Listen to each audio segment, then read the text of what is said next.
Hi, this is Mommy N, your Mommy Negosyo, and in today's video, I want to share with you my answer to the question, what are the essential steps for starting a new business successfully? That was a question asked by Brenda in our free 30-minute mentoring call. Before I forget, if you have not done so, please may I invite you to hit the like and subscribe buttons below so you'll be notified when I answer more questions like this. Now, let's talk about my answer to Brenda's question, which is essentially my biggest challenge, Mommy N, is how will I start my business? Brenda is a very smart lady. Her dream is always to have her own business. Even if she went to college, she wanted to start a business like maybe a store or maybe a restaurant or maybe a cafe.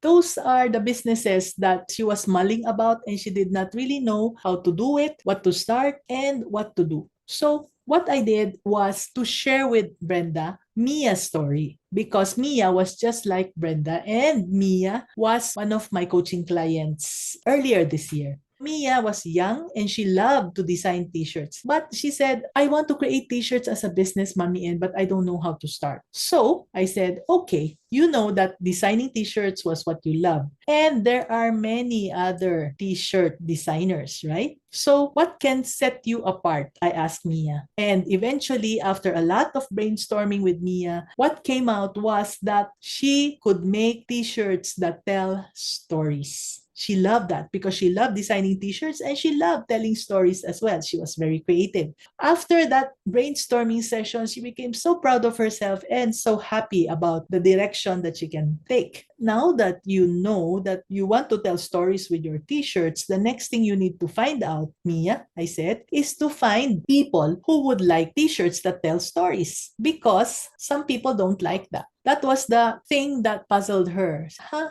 I thought I just need the product and then I can sell them. I said, no, in fact, what you should have done was, okay, knowing that you like to design, you like to tell stories, you like to create t-shirts, then the next thing you need to do is not to create the t-shirt, but to go out and ask and find out who are the people who can buy from you. So what she did was, okay, so she started to create blueprints of designs and showed it to people to find out who are the type of people who would be interested in t-shirts with designs of stories. And when she found a particular niche, I will not tell you about the niche, of course, because that is her trade secret. But when she found a particular group of people who loved her designs, after she showed them the different designs and who chose those designs that are fitted for their taste, she became very, very excited again. So the first step really is to find an alignment between your customers and what you'd love to do. So after she found that, she looked around again and found out that there were not many people doing her type of t-shirt design. So that was the first step. The second step,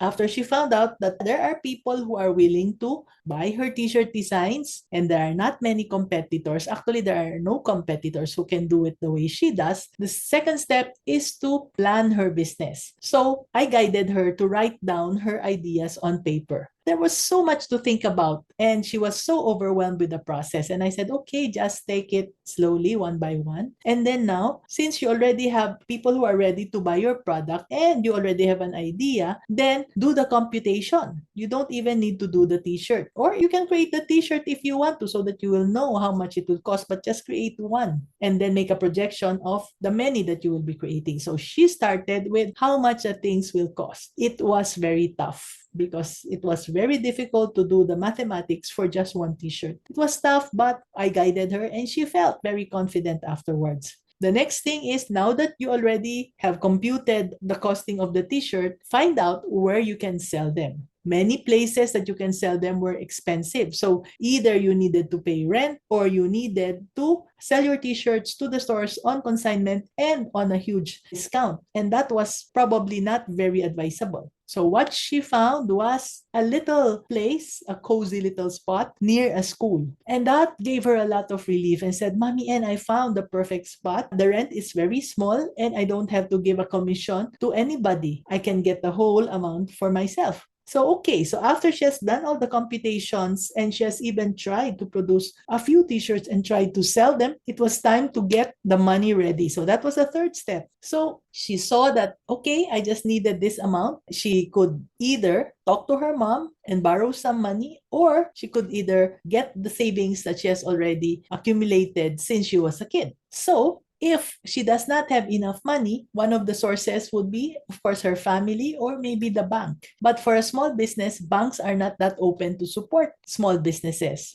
And therefore, the best thing really is to get investors, to get people who would lend you money. And these people are the people who trust you and who love you and hopefully will not charge you interest. But as early as now, if you have plans of going into business, the best thing to do is really to set money aside so that you don't have to borrow later on. Okay, so that was step 3. Step 3 was to prepare the money. And step 4 is to really start.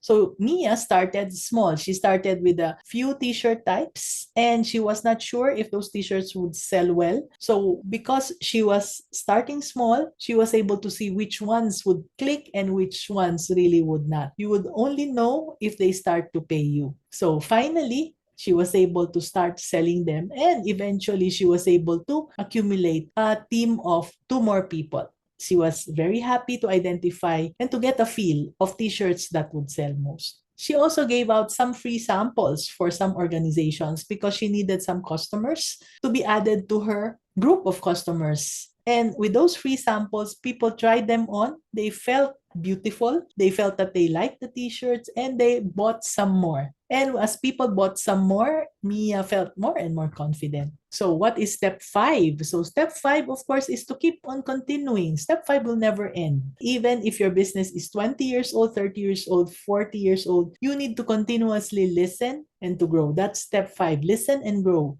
Always ask your customers what they think about what you are selling and do not get hurt if people give you bad feedback. At least they gave you feedback, right? Instead of just walking away. Always improve on your product or your services after getting the feedback and be grateful to those people who give you the honest words. So she tried again, no? Different designs after getting the feedback. But again, not all the designs will be hits, right? Not all of them will be patok. But it's okay because if you keep the designs there, one day some person will go and buy it. So just keep on learning and keep on staying happy. So the business, the journey of becoming a business owner would always have ups and downs. But if you are determined with hard work and your love for whatever you are doing, then your dream would surely come true. Hard work and of course a lot of guidance and a lot of prayers. I would encourage you, if you have a dream of starting your own business, it was not just accidentally put there. It is something that is according to your calling. So heed that calling because until you heed that calling, it would be difficult for you to really feel fulfilled. That calling was not placed there for no reason. So was that helpful? I hope it was helpful. And if you have any business questions, please let us know in the comments below so that we can talk about it or make another video about it. So, if that was helpful and you want more business tips, then click the link in the description below to sign up for my weekly newsletter. And you'll get free access to exclusive insights, private questions and answers, and inspiring episodes delivered from my heart to yours straight to your inbox. This is Mommy N, your Mommy Negosyo, saying, be business-minded, Pinoy.